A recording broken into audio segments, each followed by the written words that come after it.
కరీంనగర్ పట్టణంలో ఈ drying unit మన బట్టలు ఉతకడానికి ఆటోమేటిక్ మిషను మన హరికృష్ణారావు గారు ప్రారంభించడం జరిగింది. మరి దాని గురించి తెలుసుకోవడానికి ప్రజలందరికీ ఈ సౌకర్యం ఉన్నది. ఇక్కడ కరీంనగర్లో ఇంత పెద్ద యూనిట్ పెట్టిండ్రు, వారికి అవైలబుల్ రావాలి. మరి మంచి మనం తెలియదు, ఇప్పుడే మేము చూసినాము ఇక్కడ ఒక 2 బ్లాంకెట్లు వేస్తే దాంట్లోకి వెళ్ళి ఎంత వచ్చింది అనేది మేము చూస్తూనే ఉంటే అసలు మనకి ఇంత బ్లాంకెట్లో ఇంత వెళ్తుందా అనేది అనిపించింది. మనకు అప్పటి వరకు తెలియదు మన ఇంట్లో వాడుకునే బ్లాంకెట్లకి ఇంత ఉంటుందని. మరి ఇప్పుడు వారి యొక్క అనుభవాలు వారు ఎందుకోసం పెట్టాలనుకుంటారు మనం తెలియజేసుకుందాం. మీ పేరు చెప్పండి. అందరికి నమస్కారం అండి. నా పేరు హరికృష్ణారావు. నేను కరీంనగర్ వాస్తవ్యుని.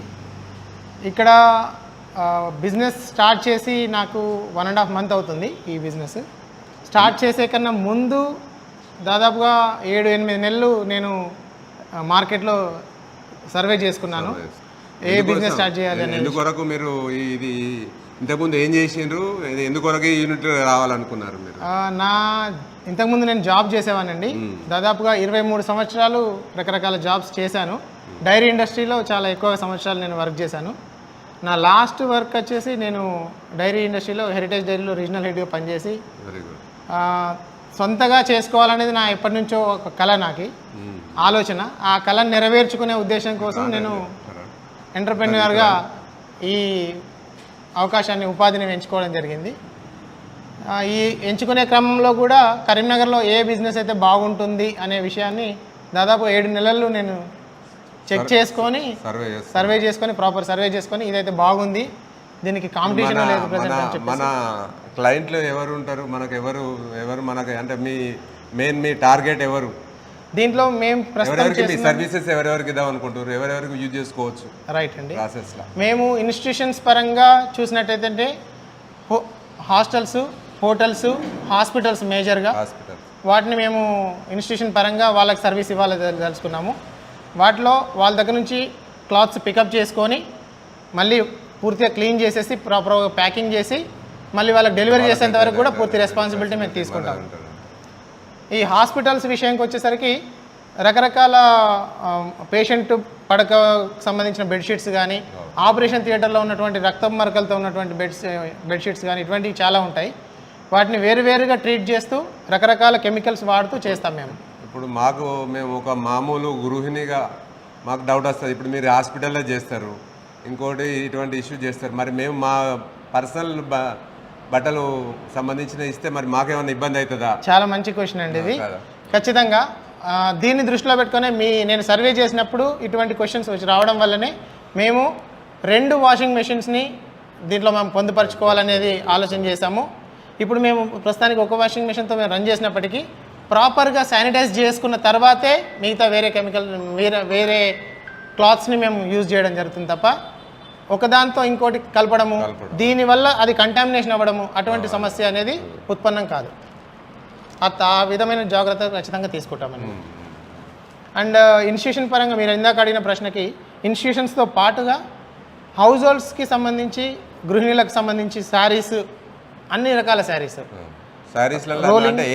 ఏమేం చేస్తారు? శారీస్ ఓన్లీ వాషింగ్ అయినా లేకుంటే ఇంకేం చేస్తారు? వాషింగ్ చేసి గృహిణులు ఇచ్చినటువంటి శారీస్ని మేము రోలింగ్, పాలిషింగ్ చేస్తాము.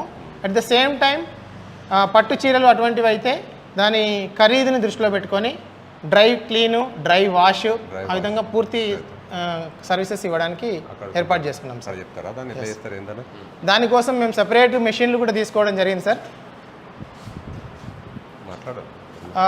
ఆ మిషన్లో మనం చూసినట్టయితే ఇది శారీ రోలింగ్ మెషిన్. ఈ శారీ రోలింగ్ మెషిన్ పూర్తిగా రోలింగ్ చేయడానికి ఉపయోగించింది. సో దీంట్లో మేము వాడే కెమికల్స్ కానీ ఏదైనా పదార్థాలు హజార్డస్ లేనివి, అంటే వాళ్ళ శరీరానికి హాని కలిగించేవి, ప్లస్ బట్టలకు కూడా హాని కలిగించకుండా ఉండేటువంటి కెమికల్స్ని మాత్రమే మేము ఉపయోగిస్తాము. దానివల్ల మేము చేసే దాంట్లో కొద్దిగా కాస్ట్ ఎక్కువగా అనిపించినప్పటికీ కస్టమర్కి ఈకో ఫ్రెండ్లీ ఉన్నటువంటి కెమికల్స్ వాడడం అనేది మా ప్రత్యేకత సార్. మరి అంటే మనం బయట తీసుకునే దానికి దీనికి శారీకి సంబంధించి ఎంత రేట్ ఎక్కువ పడుతుండొచ్చు?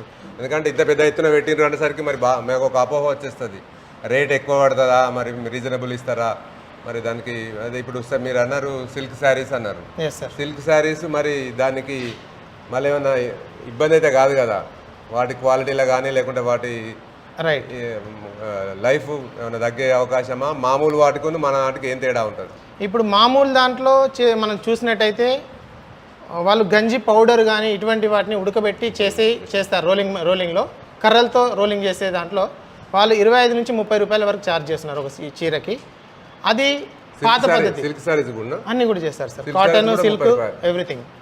సో దాంట్లో ఏంటంటే టైం ఎక్కువ పట్టే అవకాశం ఒకటి, ఆ గంజి వల్ల క్వాలిటీ ఆఫ్ టైం వాళ్ళు చేసే వాళ్ళది ఇబ్బంది, మనకు ఏం సమస్య కాదు. వాళ్ళ టైం 2 రోజులు క్లాత్ క్వాలిటీ అనేది చెడిపోవడం అనేది ఒకటి పెట్టినప్పుడు మనకు క్వాలిటీ ఆస్పెక్ట్ లో మనం మన కస్టమర్స్ కు మనం సాటిస్ఫై ఎట్లా చేయగలుగుతాము అని.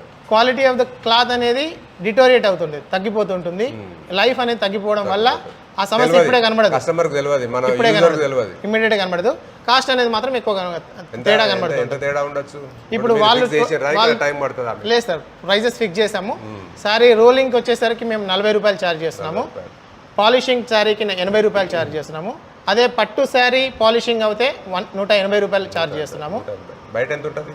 బయట 120 నుంచి 140 రూపాయల వరకు ఉంటుంది. 30-40 రూపాయలు తేడా ఉన్నది మనకును మామూలుగా పాత పద్ధతిలో చేసే వాళ్ళకును మనకు. దాంట్లో ఖచ్చితంగా మాకు లాభం ఉంటుంది అంటారా? ఖచ్చితంగా కస్టమర్కి చాలా లాభం ఉంటుంది సార్. ఎందుకంటే క్లాత్ లైఫ్ పెరగడం వల్ల ప్లస్ కలర్ పోకుండా ఉండడంకి మేము జాగ్రత్తలు తీసుకుంటాము.